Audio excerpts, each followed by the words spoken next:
பிரியமானவர்களே, ஆண்டவராகிய இயேசு கிறிஸ்துவின் ஈடு இணையற்ற நாமத்தில் உங்கள் அனைவருக்கும் என் அன்பின் வாழ்த்துக்களை தெரிவித்துக் கொள்வதில் மகிழ்ச்சி அடைகின்றேன். ஆண்டவர் தாமே உங்கள் ஒவ்வொருவரையும் அபரிதமாக ஆசீர்வதிப்பாராக.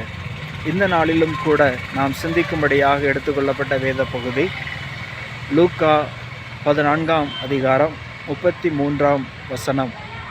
அப்படியே உங்களில் எவனாகிலும் தனக்கு உண்டானவைகளை எல்லாம் வெறுத்து விடாவிட்டால் அவன் எனக்கு சீசனாய் இருக்க மாட்டான் என்று வேதவசனம் சொல்கிறது. பிரியமானவர்களே, நம்முடைய வாழ்க்கையிலே நீங்கள் யாராயிருந்தாலும் சரி, நீங்கள் உங்களுடைய வாழ்க்கையிலே உங்களுக்குள்ளவைகளை நீங்கள் வெறுத்து விடாவிட்டால் எனக்கு சீசராய் இருக்க முடியாது என்று சொல்லி ஆண்டவராய் இயேசு கிறிஸ்து சொல்லுகிறார். இன்றைக்கு நம்முடைய உலகத்தில் நாம் வாழ்ந்து கொண்டிருக்கிறோம். இன்றைக்கு ஐஸ்வர்யவான்களை எடுத்து பார்க்கும் பொழுது, பணக்காரர்கள் எடுத்து பார்க்கும் பொழுது அவருடைய நம்பிக்கை அந்த பணத்தின் மேல் இருக்கும். பெரிய பெரிய பில்டிங் கட்டி இருப்பார்கள், அவருடைய நம்பிக்கை அவர்கள் மேல் இருக்கும். ஆனால் ஆண்டவர் ஒரு ஐஸ்வர்யனை பார்த்து சொல்லுகிறார்.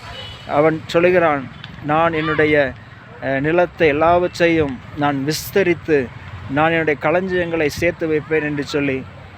அப்போ ஆண்டவர் அவனோடு கூட பேசுகிறார், மதிகேடனே, இன்றைக்கு இரவு உன்னுடைய ஆத்துமா எடுக்கப்பட்டு போனால், ஜீவன் எடுக்கப்பட்டு போனால் சேர்த்து வைத்தவைகள் யாருடையது என்று சொல்லி அங்கே பேசினதை வேதத்தில் பார்க்கிறோம். பிரியமானவர்களை, அப்போ ஆண்டவருடைய சீசர்களாய் நாம் மாற வேண்டும் என்று சொன்னால் இந்த உலகத்தின் ஆசை இச்சைகளை நாம் சிலுவையிலே அறைய வேண்டும்.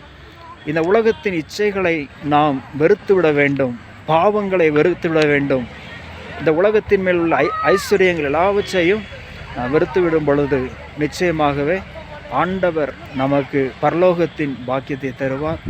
பரலோகத்தில் நமக்கு ஒரு நல்ல இடத்தை அவர் ஆயத்தம் பண்ணி வைத்திருக்கிறார். ஆகவே நீங்கள் எதை குறித்தும் கவலைப்பட வேண்டாம். இந்த உலகத்தில் எனக்கு ஒன்றும் இல்லையே என்று சொல்லி அநேகர் புலம்புவதை நான் கேள்விப்பட்டிருக்கிறேன். ஆனால் நான் உங்களுக்கு சொல்கிறேன், ஒருவேளை நீங்கள் உலகத்தில் ஒன்றும் இல்லாமல் இருக்கலாம். எனக்கு சொந்த வீடு இல்லைன்னு சொல்லுவாங்க, எனக்கு அப்பா அம்மா இல்லை என்று சொல்லுவாங்க, எனக்கு கூட பிறந்தவர்கள் அண்ணன் தம்பி இல்லை என்று சொல்லுவாங்க. ஆனால் நான் உங்களுக்கு சொல்லுகிறேன், பரலோக ராஜ்யத்தில் உங்களுக்கு பொக்கிஷங்களை சேர்த்து வையுங்கள். அப்போ பரலோகத்திலே ஆண்டவர் நமக்கு தங்கத்தினாலே ஆன வீடை வைத்திருக்கிறார்.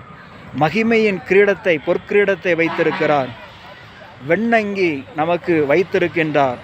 ஆண்டவரை முகமுகமாய் தரிசிக்கக்கூடிய பாக்கியத்தை வைத்திருக்கின்றார். எவ்வளவு பெரிய கிருபை பாருங்கள். இரவும் பகலும் அங்கே ஆண்டவரை துதித்து பாடி மகிமைப்படுத்தக்கூடிய கிருபைகளை ஆண்டவர் வைத்திருக்கின்றார். ஆகவே இந்த உலகம் மாயையானது.